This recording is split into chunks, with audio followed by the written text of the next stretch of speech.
Hello my friends, welcome back to my channel! Today I have some low angst romance recommendations for you.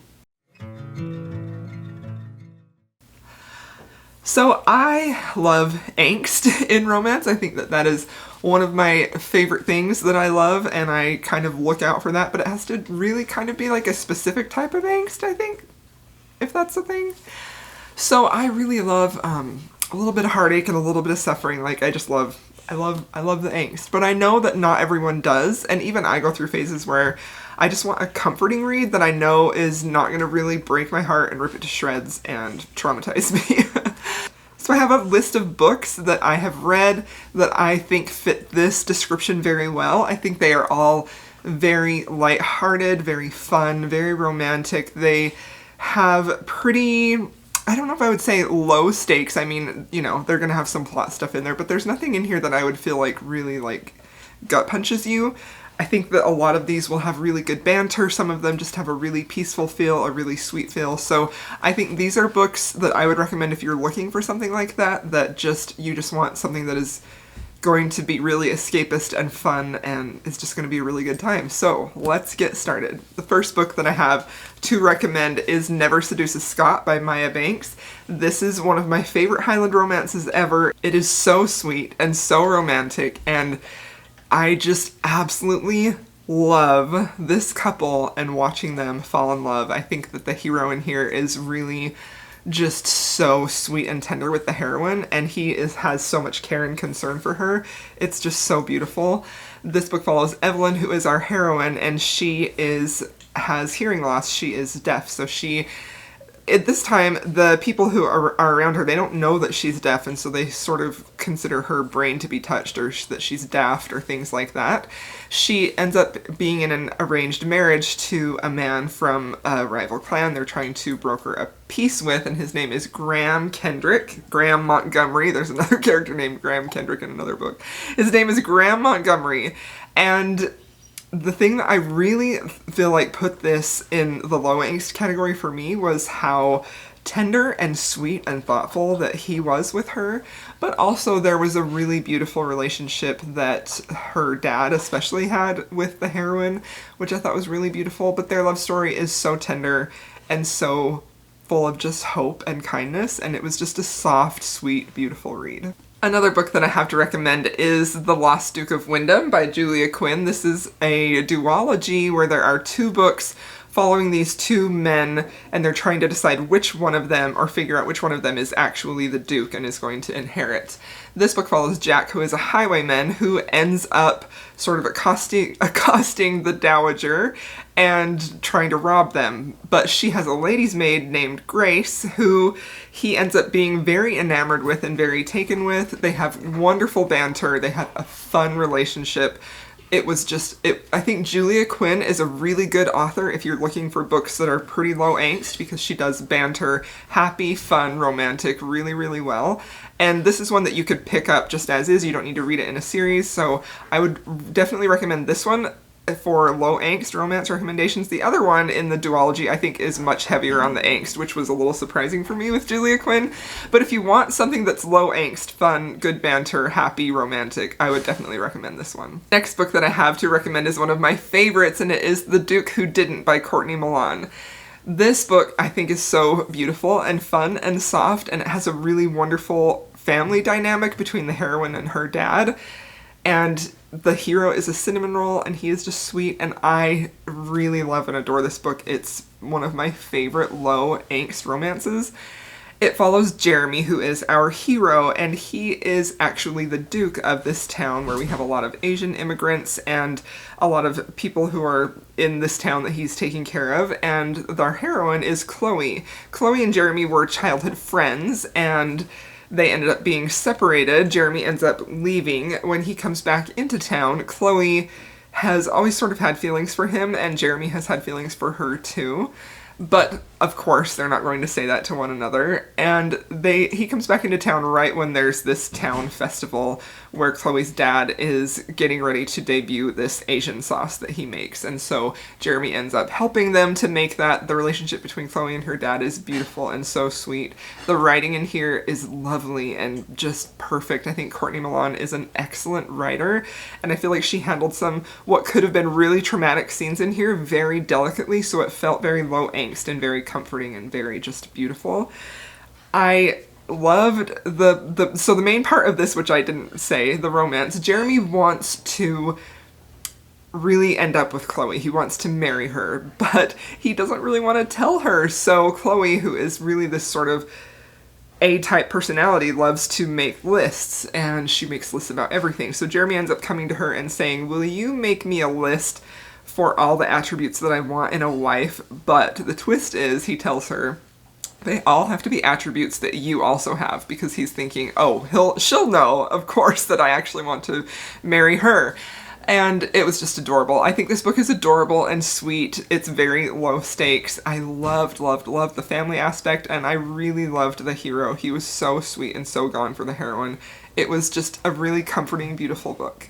And another book that we have is Alank Maduk by Elizabeth Boyle. I recommend this book fairly often because I think it is so fun and it is so underrated. I love Elizabeth Boyle. I think she does banter really well. She has great sexual tension between her characters, and she has really fun and unique plots. They're very fast-paced, they're very easy to get into. It's just a really enjoyable, fun reading experience. This book follows Tabitha, who is an orphan, and she's ended up living with her uncle and aunt. There's a little tiny bit of a Cinderella twist in here, which if you're looking for it, you'll find it, but it's not overly Cinderella-y. And of course her aunt and uncle are terribly mean to her. And they end up finding out that if Tabitha marries this specific man, she will inherit a great fortune. And Tabitha really decides that she needs to marry this man, even though she doesn't love him and doesn't even really like him, but she wants to get out from under her aunt and uncle so badly that she decides to do it. Of course, antics happen. She ends up meeting Preston, who is a duke. He ends up falling for her pretty on sight for her mind and her beauty and everything. And he ends up trying to convince her to not marry this man, but he doesn't realize why she has to marry him. So this was really fun, very lighthearted, and it was just a really good, comforting read. So I've had all historical romances from now on, so now I have a paranormal romance, which you may think is a little bit odd to be in a low angst category. But it is one of my favorites, and it is very comforting to me, and it is so fun and swoony and sexy that I had to include it on this list, and that is Wolf Gone Wild by Juliet Cross. This is probably my favorite paranormal romance ever. It has a little bit of an urban fantasy type of feel, that it's set in current day in New Orleans with a family of witch sisters and Mateo, who is the werewolf. The plot of this book is Mateo, the werewolf, and Evie, a witch, and it's their romance. But, of course, witches should never marry or date or be together with werewolves at all, so there's that little sort of a taboo element there. Mateo is having some trouble in that he's not able to shift into his werewolf form, and that is causing him a lot of trouble and a lot of pent-up anger and frustration, and he's starting to feel like it's a little bit dangerous. He ends up going to Evie, who is known for her hex-breaking skills, because he believes that a hex has been put on him, which makes it impossible for him to shift. She ends up helping him because she feels so much sympathy for him, and they fall in love. It is adorable. He is a alpha mellow hero, in my opinion. He is a perfectly alpha but mellow for the heroine. He is so gone for her, loves and adores her so much, does some really fantastic romantic gestures. This book is funny, it is sweet, it is sexy, it is just a very fun, happy read. So if you are looking for something like that, pick this up. The next book that I have to recommend is actually a fantasy, and this is technically, I believe this is shelved as a YA fantasy, but I think that it reads a little bit older, and that is A Deal with the Elf King. This is a fantasy romance, but it is also a closed-door romance, so be aware of that. But it is so peaceful and beautiful, and I really, really enjoyed reading this and watching these two fall in love sort of hesitantly and really try and trust each other. So the plot of this book is Luella lives in the human lands, and she is a healer, and she has a lot of power for a human healer that she doesn't realize might not be just a human involvement. She lives on the border of the Elf Lands, which is the Elf King's property. He lives there and he rules there. And in this world, they have this deal. Every so many years, I don't know, every so many years, one of the human women is chosen to go and be the Elf King. And that is supposed to help him balance his magic so that things will still grow and that everything will be in harmony and they won't have this catastrophic end of both of their kingdoms, both human and elf kingdoms. And so she ends up being taken to his kingdom, very much not really wanting to go there, but realizing she has to because it's her duty. And so they have this, a little bit of a hate to love, but not really hate, more like dislike and a little bit of grudging towards one another.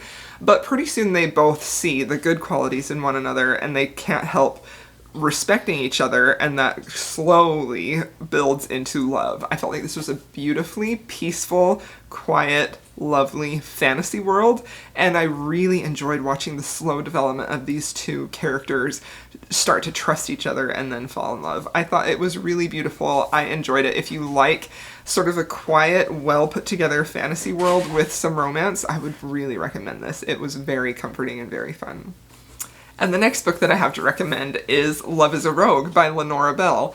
This is a beautiful book. It is very fun, it is very lighthearted, it is very sweet, and I really enjoyed this. This book follows Lady Beatrice, who is an entomologist, and she's putting together like this dictionary of entomology, and it is her passion, and that's all she wants to do is build this entomology dictionary. But of course she ends up not getting to devote her full time to that, and she ends up having to oversee the renovations in her brother's Gothic mansion. And she ends up meeting Stanford, who is the man. He's a common man, he's a self-made man who is the carpenter, and he's the one who's working on the building.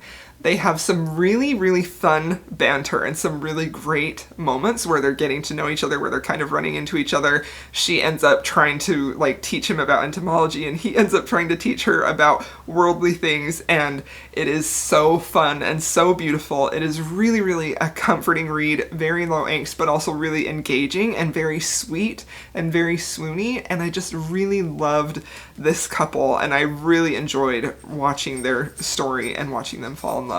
This book also has a lot of Beauty and the Beast references through specific characters and mentioned by name, little hints if you're a fan of the Disney show, which was a lot of fun. And I think this is probably, if you are looking for something that is low angst but is also really romantic and very fun and lighthearted, this would probably be my number one pick on the whole list that I have here, because I feel like it is just perfectly done and I really enjoyed it. So if you haven't tried this author or this book specifically, definitely recommend picking this up. Okay, and the last book, well, not the last book, I have two more books to recommend, and one of them is A Duchess a Day by Karis Michaels. This is a debut book by this author, and it was just recently released last fall. It is a historical romance, but it's also a Snow White retelling, very loosely, and it was really adorable. I really enjoyed this. I thought that it was really fun, and I think that if you are looking for a low angst romance, this one definitely fits the bill. It's really cute and really sweet, but the stakes are really low, but at the same time it was a really comforting read. So this book follows Declan, who is the huntsman, and he is actually imprisoned wrongly for a crime that he did not commit. He ends up being approached by a man to make a deal with him, and he says that if you are the bodyguard to this young woman and make sure that she makes it to the altar and marries the Duke, then I will free you from prison and you will not have to be in prison anymore. Because Helena, the heroine, has been trying to get out of marrying this Duke at whatever cost possible. There is some stakes involved that are very important to the Duke and his hired man to make sure that these two end up married so that they can merge their properties together, and it will be very profitable for everyone, of course. But Helena does not want to do that because she fears that her land, once she merges it with the Duke's, will be destroyed, and there's some apple orchards on there that she is very fond of. They were her grandmother's. So the whole plot is basically Declan, the huntsman, ends up befriending Helena, and they end up trying to find a woman to replace her as the Duchess for the Duke. So they go every day to find a Duchess a day. This book was really very cute. It was very fun. It was a little bit silly at times, and it wasn't necessarily one of my favorite reads, but it for sure fits the bill for a low angst, comforting, and fun book if you're looking for that. Alright, and I feel like this list would not be complete if I didn't include a Tessa Dare book. I feel like she is usually my go-to if I want something comforting, fun, happy, lighthearted, something that's going to engage me right away and something that I know I'm gonna love, and that is 100% what this book is. Tessa Dare is so well known, and I feel like if you read romance at all, even if you don't, I feel like you have probably read her, but I'm gonna include this anyway because I just recently read it and I absolutely loved it, and it is The Wallflower Wager. This book is super sweet. It is very fun. It is very funny. There's some great banter between these two, some really funny moments. I was basically just smiling the whole time that I read it. It involves our heroine, Penny, who has sort of decided she's going to be a spinster. She's on the shelf. She is devoting her life instead to rescuing animals, and she has a ton of animals of different variety at her home that she is taking care of. A man ends up moving in next door who is basically a scoundrel and a bit of a rogue too, but he's also a self-made man, so he's very wealthy, and he doesn't want to live next to all of these noisy, smelly animals.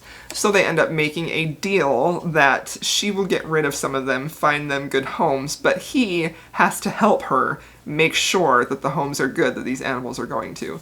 It was just so sweet and so fun, and it was a very fast read. It was just super enjoyable, and I highly recommend it. Alright, that concludes this list of low angst romance recommendations. Please let me know if you are watching this and you have any books that you would suggest that would fit into this category too, because I think that there are times in all of our lives when we just want something comforting and something fun and something happy. And that's what these books are for. So, thank you so much for watching this video. I hope you enjoyed it. Please be sure to like and subscribe, and I will see you in my next one.